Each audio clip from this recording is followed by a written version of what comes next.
Salut les gourmets. Alors aujourd'hui on est en Champagne-Ardenne à Matoug, à l'Auberge des Moissons, où Benoît va nous accueillir pour nous raconter son histoire, l'histoire de la ferme familiale et comment est-ce qu'aujourd'hui il est devenu le boulanger de Matoug qui fait du pain avec son propre blé, avec son propre moulin, et également comment est-ce qu'on trouve de la truffe de Champagne puisqu'il s'est spécialisé là-dedans il y a quelques années.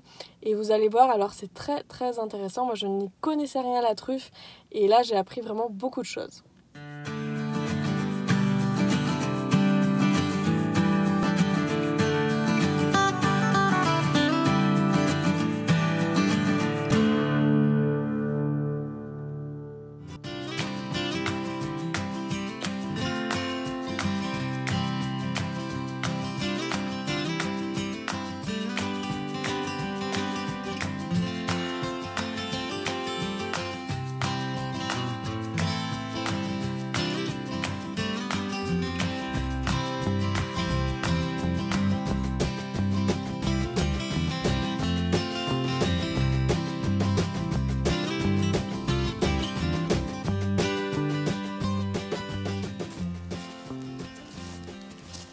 Donc salut Benoît, donc ici on est à l'Auberge des Moissons avec Benoît qui va nous expliquer comment est-ce qu'on récolte de la truffe, quel est tout le processus et tout ça qu'il y a derrière. Et on finira en boulangerie juste après pour déguster tout ça avec un croustillant aux truffes de Champagne. Bienvenue Constance, bienvenue dans notre univers à Matoug. Donc tout d'abord on va voir un petit peu ce qu'est une truffière naturelle, puisque moi j'ai planté ces arbres là il y a à peu près 18 ans, 19 ans. Et donc on va voir Honey, mon chien truffier que j'ai dressé pour caver, c'est-à-dire qu'on va chercher la truffe avec elle. Dans un univers planté grâce à des arbres qu'on dit mycorhizés, c'est-à-dire que j'ai acheté des arbres qui ont été inoculés au niveau de la truffe, donc par le biais du système racinaire. Donc une plantation ici qui fait 4 hectares, à peu près 4000 arbres. Le but, c'est de créer une ambiance forestière. Et à un moment donné, le champignon, lui, au bout de 8 ans, il va apparaître.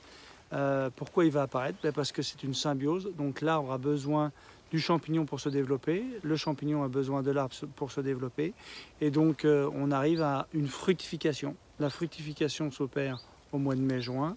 La truffe va grossir normalement en juillet-août avec les pluies d'été qu'on n'a pas eu encore cette année.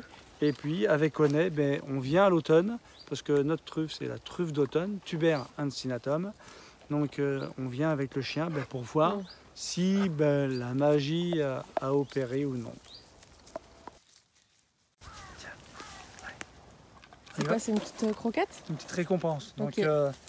Le labrador ou tout chien truffier, pour travailler, il faut, elle va travailler pour faire plaisir à son maître, mais aussi pour avoir une récompense.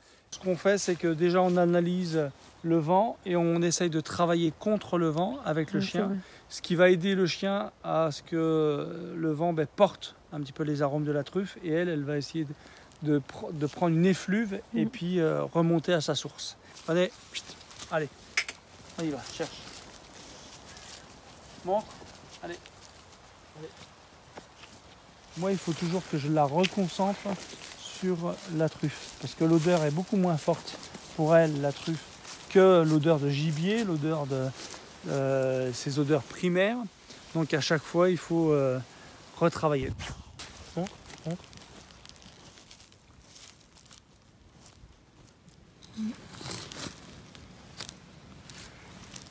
Faut la voir, hein. Mais là, en fait, si tu veux, c'est trop tard.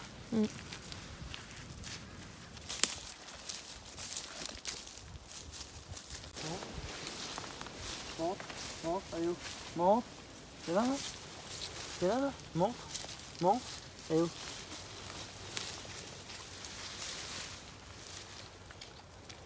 Ça, c'est une truffe que moi je vais cuisiner, on va l'infuser avec un corps gras, le beurre par exemple. Mais c'est pas une truffe que je pourrais vendre, parce que pour moi elle n'a pas les arômes de puissance qu'on doit retrouver sur une truffe d'automne. Petite récompense. C'est bien.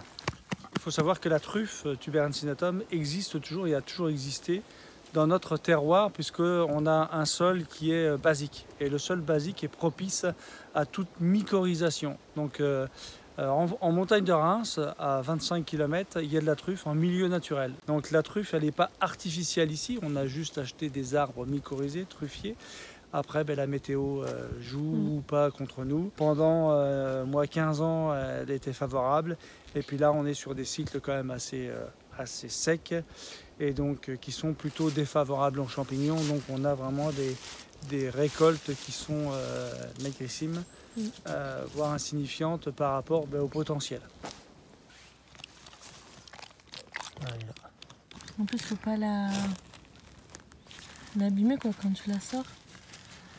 Ah, ça c'est le gabarit qu'on a cette année. 10, 15, 20 grammes. Donc normalement cette truffe-là, elle devrait faire le double. Une année normale, on va dire, il y a quelques années, tu récoltais... Normalement, j'atteins 60 kg hectare. L'année dernière, malheureusement, on n'a eu que 600 grammes. Là, il y a 2 ans, 2,5 kg. Bon, il y a un impact climatique flagrant. On va de plus en plus sur des sécheresses, sur des périodes de sec, ou trop d'eau, ou trop froid, ou trop chaud. Donc ça, c'est vraiment nocif à ce champignon. Donc c'est pour ça que je t'expliquerai que la truffe, la cave aux truffes a dû se développer dans autre chose pour pouvoir perdurer, surtout au niveau des bâtiments qui avaient été faits autour de la truffe. Donc là, moi, je suis la 7e génération. Donc mes parents, il y a 24 ans, ont déjà su se diversifier à l'époque et ouvrir une ferme auberge. Et on a, avec cette petite exploitation qui produit donc essentiellement de la céréale, de la betterave, de la luzerne, on a dû aussi s'ouvrir par le biais de la truffe pour proposer notamment la truffe sur les menus de la ferme auberge au départ, puisque ma mère était en cuisine, mon père et moi au service. Ensuite, ma sœur est venue dans le projet familial et après, on a un petit peu dévié, mais développé pour faire en sorte que cet outil perdure, parce que 75 hectares en Champagne, c'est pas viable. Donc il fallait trouver un complément de revenus ou une diversification, encore une fois, et c'est là qu'on est parti sur l'hôtellerie-restauration avec au départ 29 chambres, maintenant on a 35, pour faire vivre un petit peu ces locaux, parce que sinon c'était un petit peu la mort de l'exploitation agricole. On y va. Cherche. Montre.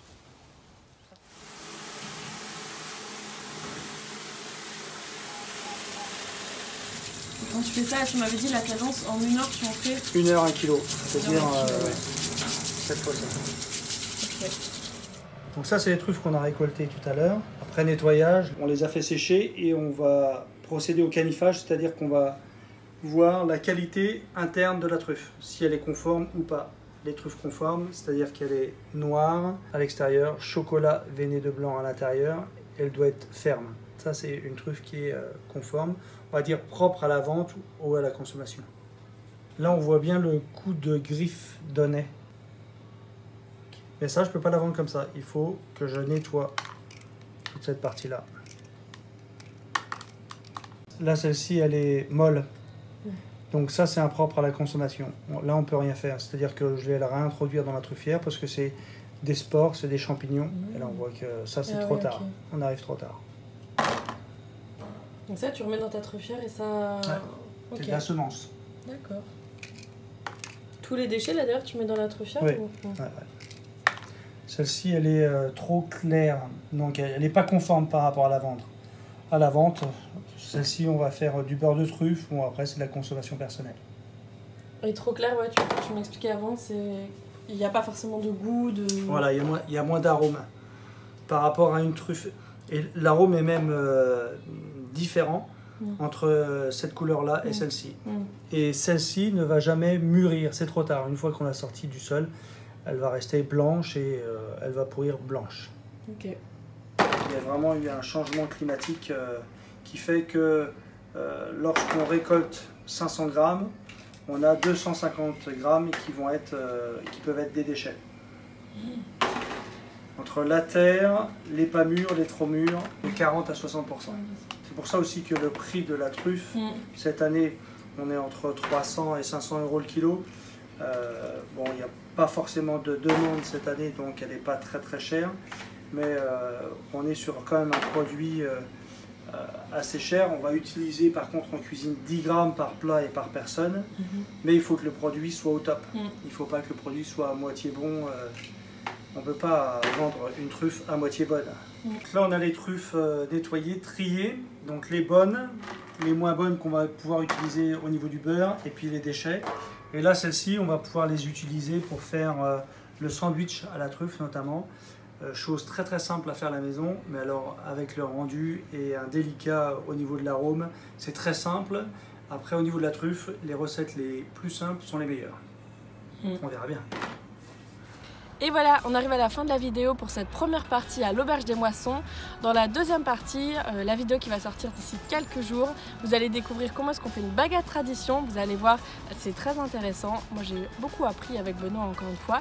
Et on va finir bien sûr avec un petit sandwich aux truffes de champagne. Un délice.